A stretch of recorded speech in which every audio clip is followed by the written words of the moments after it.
Okay. All right, so what we're going to do here is we have one of the sets of platters that has brackets in it these are vibration acoustic brackets that run across inside of the drive. So what I'm trying to do is, since we don't have like a coffee can type tool where we can sit over it, because these brackets prevent us from using that tool, we cannot separate the platters or do anything else with it. So I've done this quite a few times, but you never know, one might fail right in the middle of a video or something. But so the whole point is, this is a risky process because there's a couple ways to do this. Obviously, one is pushing out the bottom and pushing out what's the fluid dynamic bearings have underneath them and the pin through the top, so you can keep all of it aligned. However, it takes 8 hours for you to go through the entire process to get that really smooth and to get that down. So I can do this in about 10 minutes, where I can actually do all the brackets and try to do everything. The trick is that you're going to put a piece of like HVAC, like metal tape, across the edge of the platters, and you're going to try to only touch the bracket. You're going to not touch the black below it, the casing, and you're not going to touch the casing around here. So it all comes out as one unit. So it all comes out as one piece together. So you're going to do this. You're going to put this piece across here.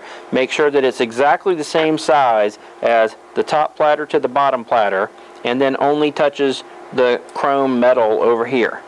Then remove all the screws. Then we put the lid on, we flip it over, and we tap it out, and then we put a new one back on. So we would have had a second drive that would have had a motor that would have been fine. We would have cleared it out and then done the exact same process.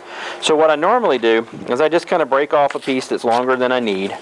Then I come in here and I try to take a look at, so I'm going to go from here, from the edge of this drive, I'm going to come across to about where that bracket is right there. So this is about what I want.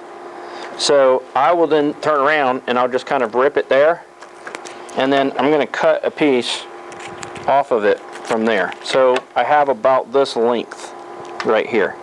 Okay, so that's what I'm looking for. Now it's not very wide, so what I want is I just want the piece that would actually just come across the two platters that I can push against it.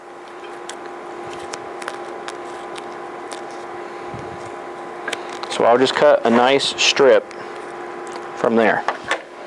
Now I'm going to peel this piece here.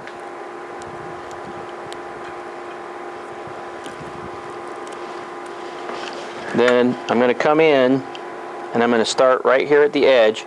I'm going to try to keep the platter from turning. So now, if you're not that adept at it, or there's anything, make sure you're wearing gloves, doing it in a clean room or whatever's necessary. I'm going to come across the edge of the platter. I'm going to touch. Now this is where it gets kind of hard because there's some overlap right here from the silver onto the black part. So I don't want it to push up against that black part right there. That's where it starts to kind of stick to it.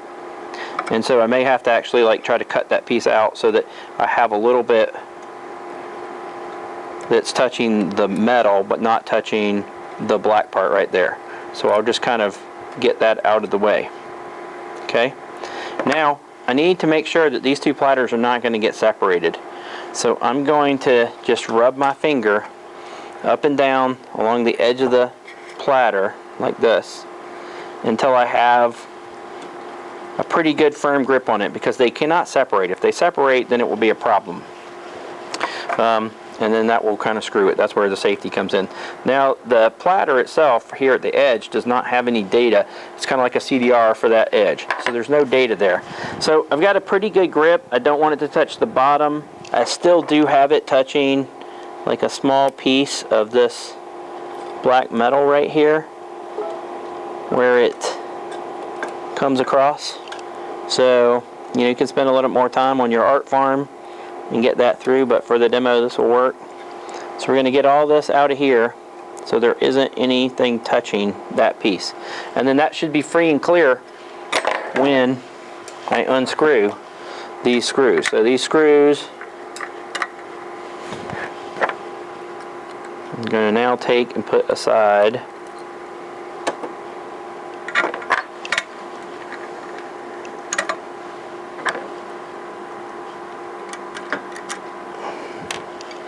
And then make sure this piece moves. This piece should not be stuck to the metal. Understand?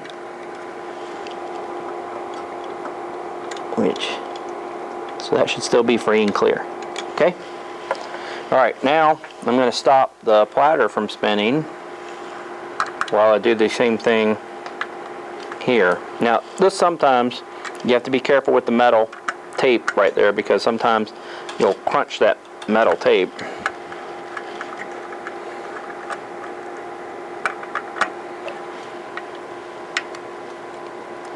Trying not to do that.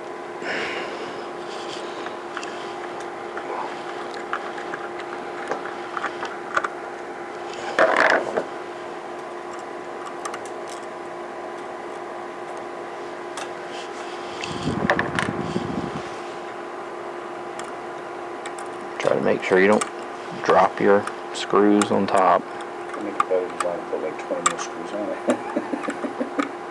What? We could make a better design and put more screws on it.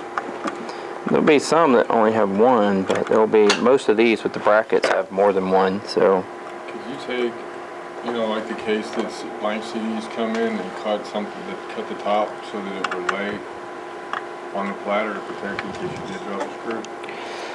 You could. I mean, you can even use the other tool that we normally use for this, that we do have, and just set it around the edge, and then it'll still protect it so that we can do this. But if you don't have that tool, then and you want to just use the tape method, you can do it this way. But you are trying to make sure you don't accidentally drop your screws. I mean, anything you can do additionally to protect it. You can't break the screws beforehand, right? It's not really bound to anything, and I am kind of ruining some of my tape right here, and I do that often when I'm doing it, so I'll try to stretch it back out afterwards, because this one's pretty tight. This one's pretty tight along the way. So I've, you know, kind of stretched that out a little bit here.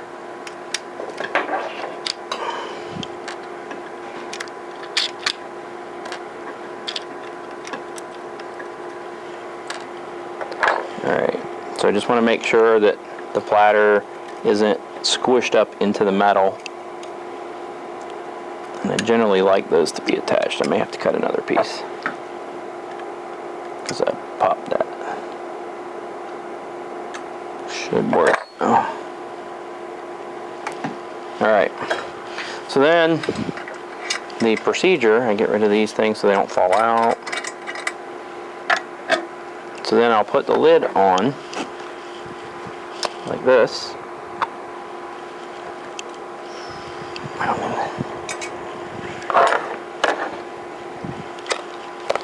And I'll flip it over.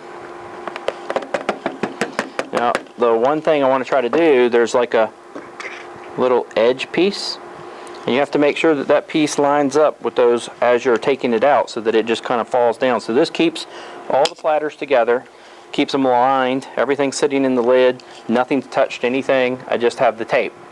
So that came out pretty good, pretty easy. Some of them aren't so easy.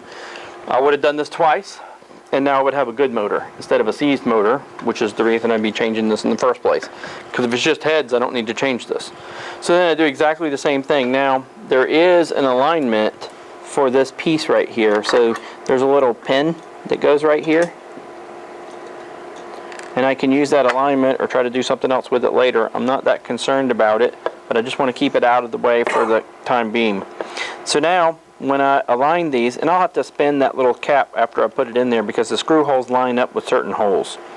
So I don't care about that part, but if you were moving to another drive, you'll have to deal with that. So now I'm going to just put it back on. So what I would normally do to realign it, I just kind of look at it on the edges and then kind of line up where I am on the edge, and then I look at it from the back.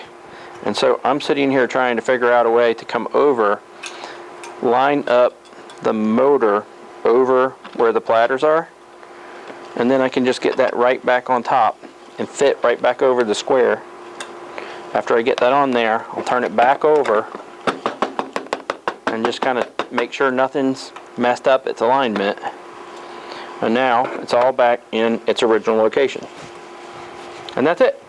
Now put all the screws back in, put it together, peel all the tape off, make sure none remains, because it'll get all over the place with the glue and the tape and those kind of things. So just do everything you can to reassemble this. Now these screws line back up in a certain manner, so I try to get those where they were to line back up. And then these are going to go back into their previous locations right here. So I'll line those back up. And then I'll give this back to you and you get to do the exact same process again. What about the pin? So this piece is just basically for balance and alignment. You can stick it in there. But it has its own hole, it's not like a screwdriver. No, but for balance, and typically you might have to actually play with its position to get the balance right again. But yes, that's really all that was for. I just didn't want to leave it in there while I was trying to realign that hole, because it's hard to get those holes back to where they were. And then these, I'm going to put back in.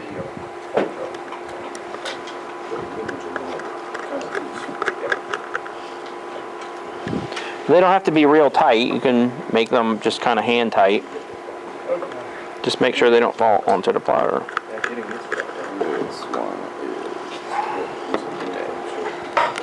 Okay. This drive is dead. Good? This is that one did not. This one did not. It came on No, manufacturer. no, that one had a rough ride. That's just not. It's not a good element in disassembly history. And put the last one back in. Right. Nothing touched the platter. Everything looks good. You can blow off any dust. And that's pretty much it. We'll peel off this tape. If it posts, I will be shocked. In the greatest of ways. Get rid of this. If it does anything now.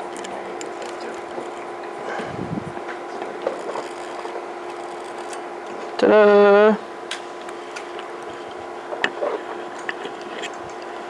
This one might. Okay. Alright, so now you get to do the exact same thing. Okay? So here's some tape, your scissors, your drive, and your tools. Thanks, sir. Awesome.